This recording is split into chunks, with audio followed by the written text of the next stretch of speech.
오늘은 한국교회와 함께하는 70일 구국기도의 51번째 날입니다. 우리의 마음과 정성을 다한 기도를 통해 하나님께서 영광 받으시고 이 땅 가운데 하나님의 뜻을 온전히 이루실 줄 믿습니다. 하나님의 자녀가 된 믿음의 백성들은 누구나 기도의 중요성을 잘 알고 있습니다. 기도는 영적인 호흡이라는 말이 있습니다.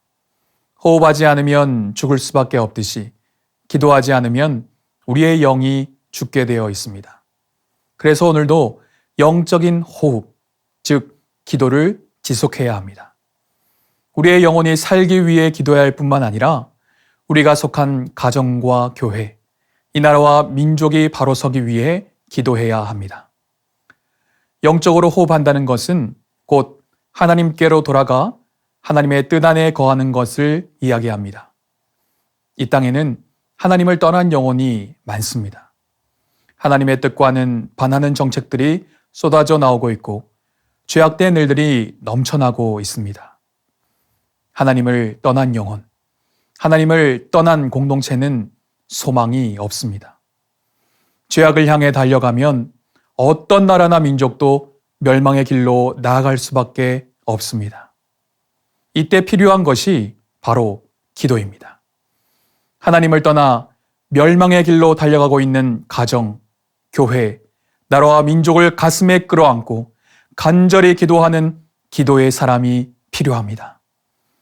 예레미야는 우상숭배와 죄악된 삶이 가득했던 이스라엘 백성들을 위해 눈물로 기도한 선지자입니다. 영적으로 너무나 둔감해져 자신의 멸망의 길로 나가고 있는 것을 깨닫지 못한 백성들을 가슴에 품고 기도했던 사람입니다. 그런데 회개를 선포하지만 회개하지 않습니다. 하나님께로 돌아오라고 외치지만 그 누구도 귀담아 듣지 않습니다. 낙심하고 절망할 수밖에 없는 상황입니다.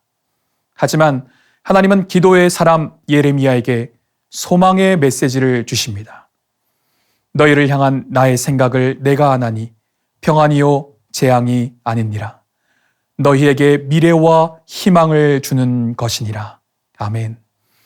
지금 이 나라에서는 일어날 일들을 보면 소망이 없는 것 같습니다.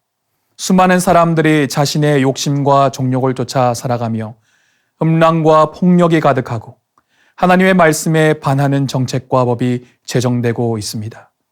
이때 우리가 할 수 있는 것이 무엇일까요? 바로 기도입니다.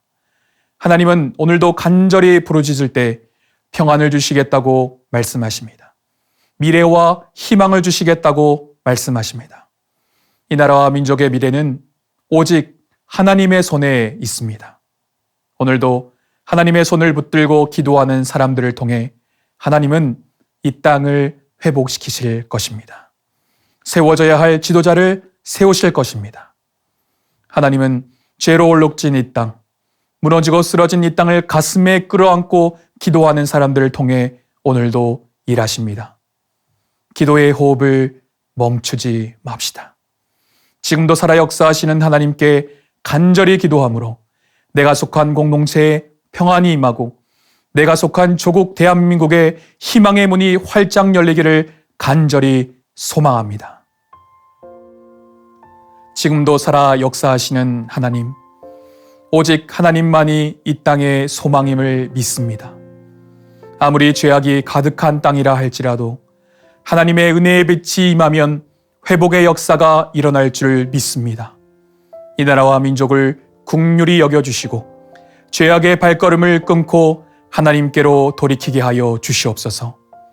조국 대한민국을 가슴에 끌어안고 간절히 기도하오니 이 땅에 평화를 주시고 미래와 희망을 허락하여 주시옵소서. 우리의 구원이요 소망 되신 예수님의 이름으로 기도합니다. 아멘.